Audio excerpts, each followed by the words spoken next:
Merry meet everyone and welcome back to January 2025.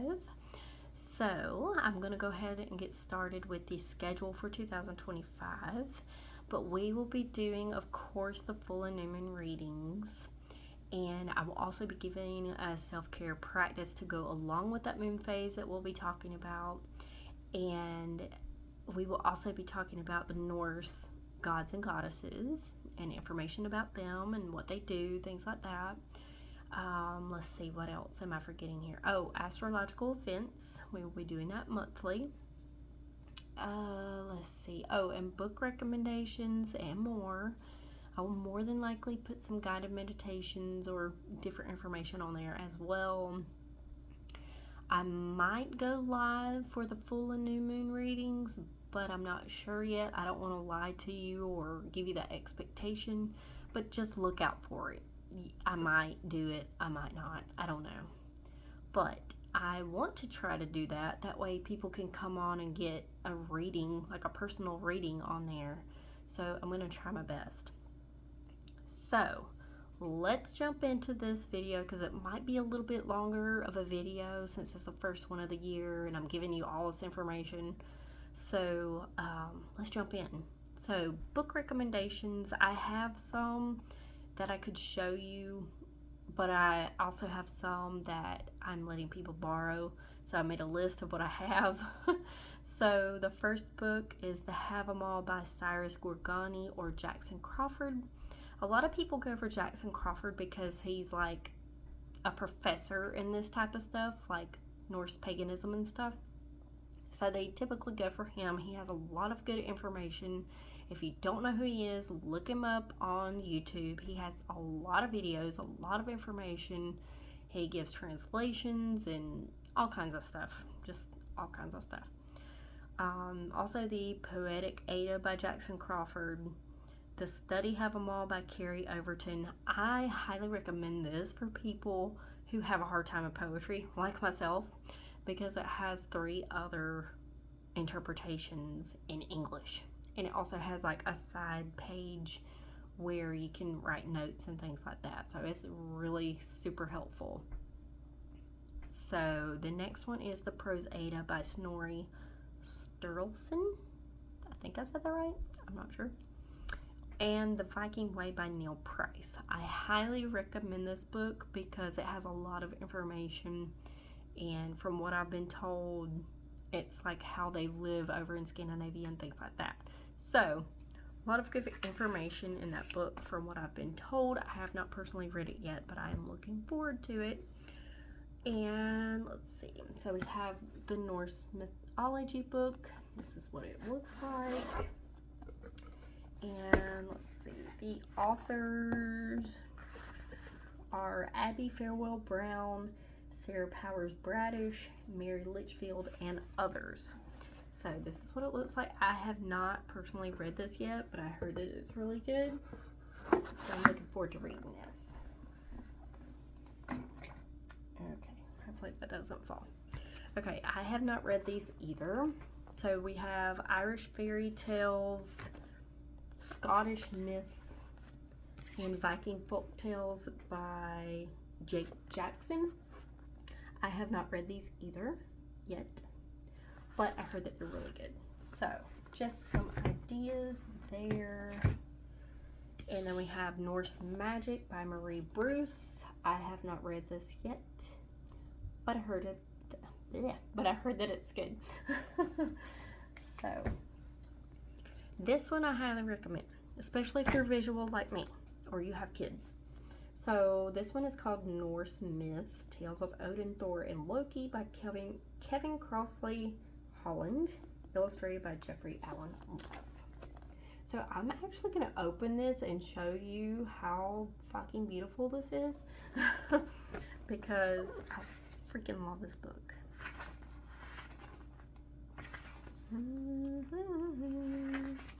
If I could get my hands out. Okay, so here's some gods and goddesses that they talk about in the book. And here's some more. And then something even cooler. the map of the 9 worlds.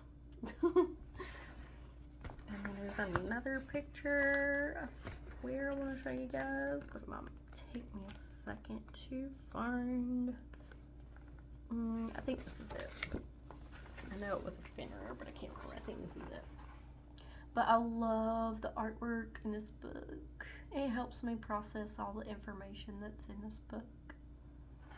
But anyway, I will go on for days about that book, so I'm going to put it down before I do. Okay, so we have The Wanderers Have 'Em All by Jackson Crawford. I have not read this version yet, but I have read the other one that I recommended earlier. And then we have Norse Paganism by Martha Morales. This has a lot of information. Again, I have not read this one either. I have so many books I need to read. Okay, The History or A History of the Vikings, Children of Ash and Elm by Neil Price. This has a lot of good information as well. The author is amazing from what I've heard. And he gives a lot of like historical information in there. So, from what I've heard. So, keep that there. Okay. Where am I at? Okay, so astrological events. So January 3rd and 4th, we have some meteor showers happening. The 10th, Venus is at greatest eastern elongation. The 13th, we have the full wolf moon in Cancer. So let me back up a little bit on this one.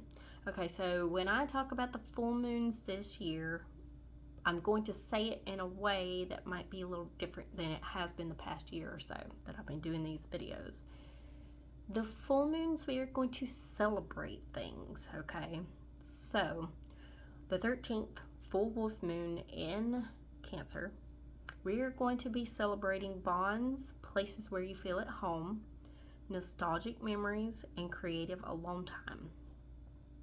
So, I'm going to try to say that every time I do a full moon video. So, the 16th, we have Mars at opposition. The 29th, we have the new moon in Aquarius. This is about breaking out of the box and trying new things. So, we got some stuff going on, but doesn't seem like it's going to be crazy. Thank goodness. But, so now we're going to talk about Norse gods and goddesses. So I have pulled cards from this deck because it has all the Norse gods and goddesses in here, but they have gods and goddesses in different areas that are, that kind of go with all of this paganism stuff, right? So there's gods and goddesses in like Iceland, Scandinavia, Norway, all that, okay? So this is where I'm getting the ideas for the gods and goddesses that we will be talking about, okay? And I'm going to try my best to do 8 gods and goddesses a month, but it more than likely will be 4 a month. We'll just see how that goes. So if I do 4 a month, that will take us out to September 2026 because there's 68 in this freaking deck. So, and I had to add one, so actually 69. So, yeah, it'll take us out to September of next year. If I do 8 a month, that will take us to, I think, like November of this, or 2025. We'll see how it goes. But if you guys have questions or concerns or comments or have ideas or requests, just let me know, okay? So, let's get started. So, the first goddess that we have is Sin. I'm going to try to do this so you can see her as I talk about her. Okay. I have a notebook because I cannot remember shit. So, excuse me while I read to you. But first I need to say this. So there are different groups or tribes, however you want to say it, of the gods and goddesses. So the first group is the Aesir, which are considered warrior gods associated with war and power. And then there's the Vanir gods, who are linked to like fertility, prosperity, and nature. Okay. So Sin is one of Frigg's handmaidens, and she guards the door and shuts them to people or gods who are not to enter Frigg's hall. Totally butchered that. Hopefully you followed me. She is about justice, defensive refusal, and boundaries. She's great for defense attorneys, public defenders, and protecting defendants in trials. Call upon her when someone or you feel as if their identity has been stolen or false rumors are circulating.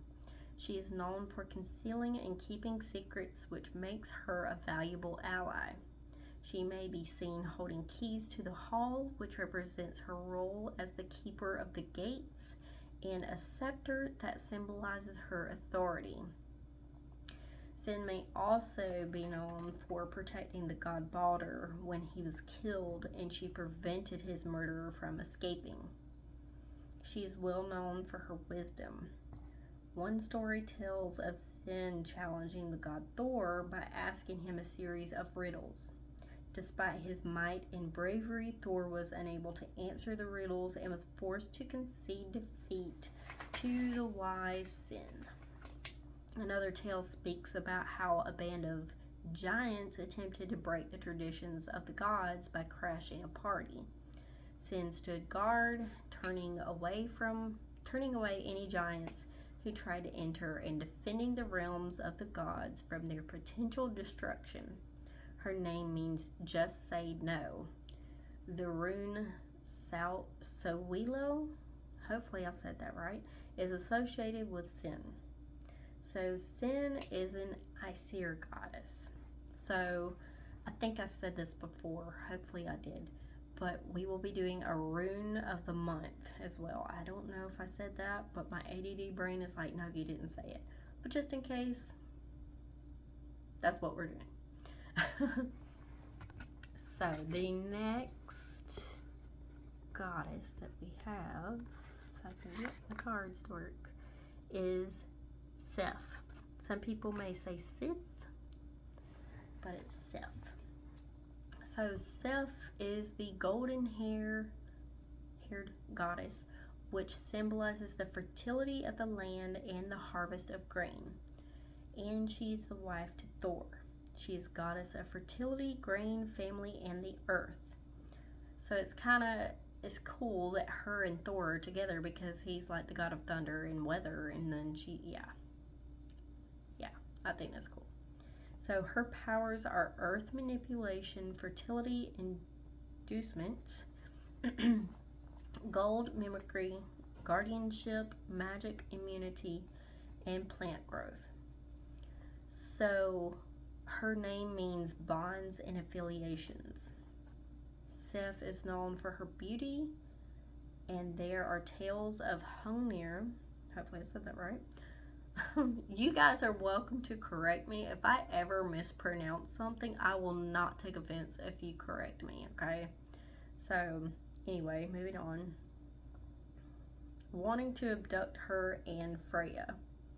In Locosina, Loki insinuates them having an affair, but she offers him a drink to keep the peace.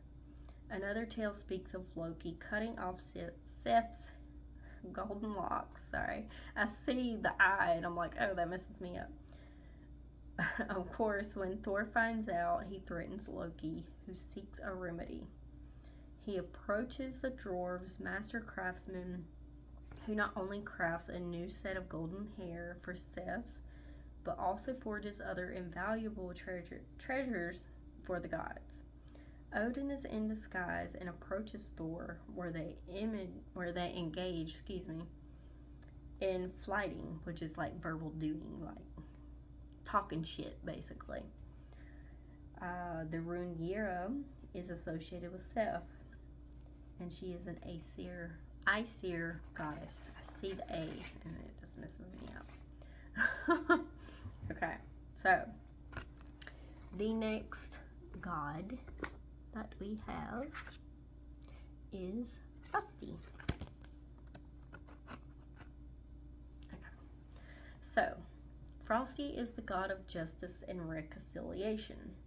He is associated with frost, ice, glaciers, icicles, cold, and winter. Some people might call him Jack Frost or Yulgut Frosty, hopefully I said that right, meaning icicle frost. He is a nymph-like creature who paints beautiful frosty patterns on windows during the night. Some depict him as a playful sprite with innocent intentions, whereas others fear him and respect him.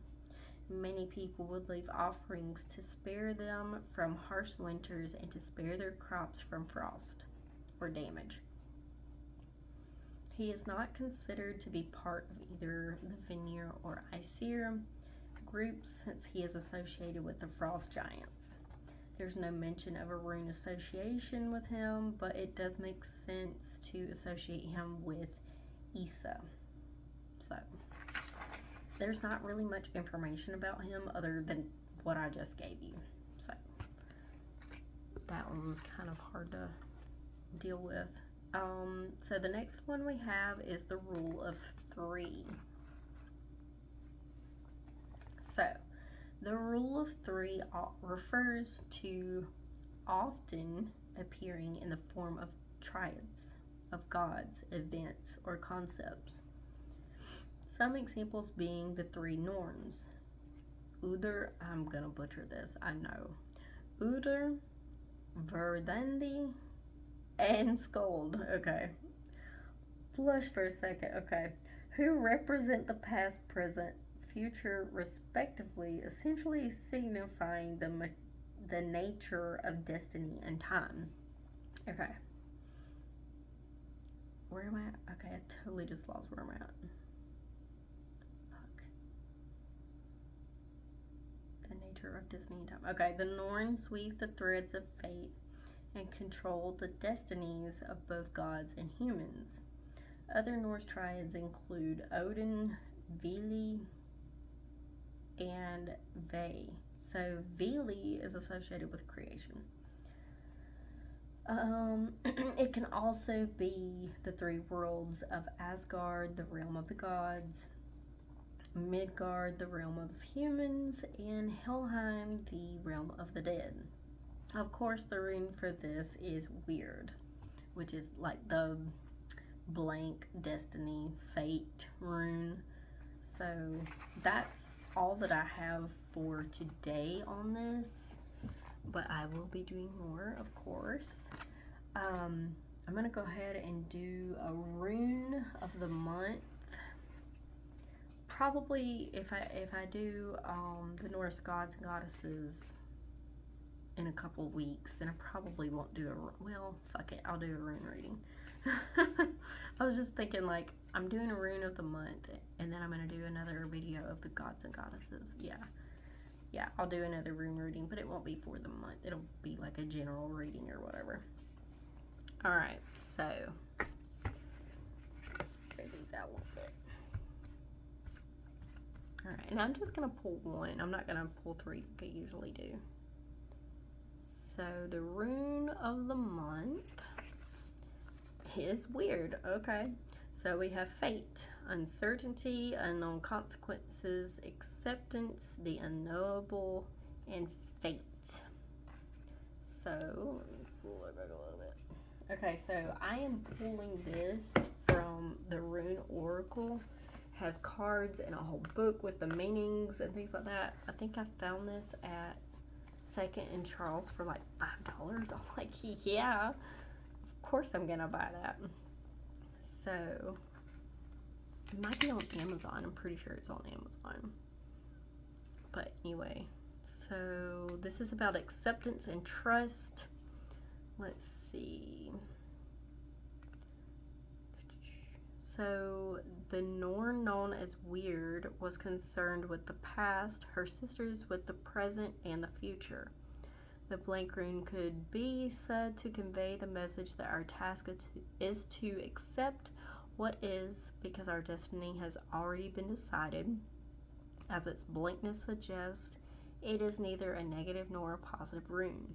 Like the dark furred stoat, I think I said that right, which in its white winter coat is known as the ermine. Weird can stand for two things at once, or for two opposing aspects of the same thing. So the Norns are the model for the weird sisters, the three witches who taunt Macbeth with his fate in Shakespeare's play. That is not to say that the rune weird is a malign influence. It may mean that the question you ask is unanswerable and that the consequences of taking your current path will be revealed in their own time. Often the meaning of weird can be clarified by the other runes in the casting. If these are positive runes such as Sowilo or Wunjo, hopefully I'm saying that right, fuck, then you may expect events to take an unexpected but happy turn. If it appears with harsher runes such as, I don't even fucking know, Hagalaz? Yeah. Then the difficulties that you are facing are inevitable and must be endured with as much grace as possible. Sometimes the blank rune may act as a reminder that some things should not be known. Sometimes you are probing into areas that should not concern you. So basically, it's screaming like, be patient. Things will happen the way they should. Or you're looking for an answer that can't be answered right now. So wait for the future to happen and unfold. Be present in the moment. Enjoy the present moment. Why is this like screaming at me? Shut up. But yeah, I feel like that really called me out. Thanks. But yeah, so this is what I have for you today. I hope that someone got something from this, and I'm looking forward to all the readings that we're going to do and all the information we're going to throw out there. I'm looking forward to it, and I hope that you are too. If you have any questions, comments, or concerns, please let me know, and I will see you next time in the next video. Blessed be.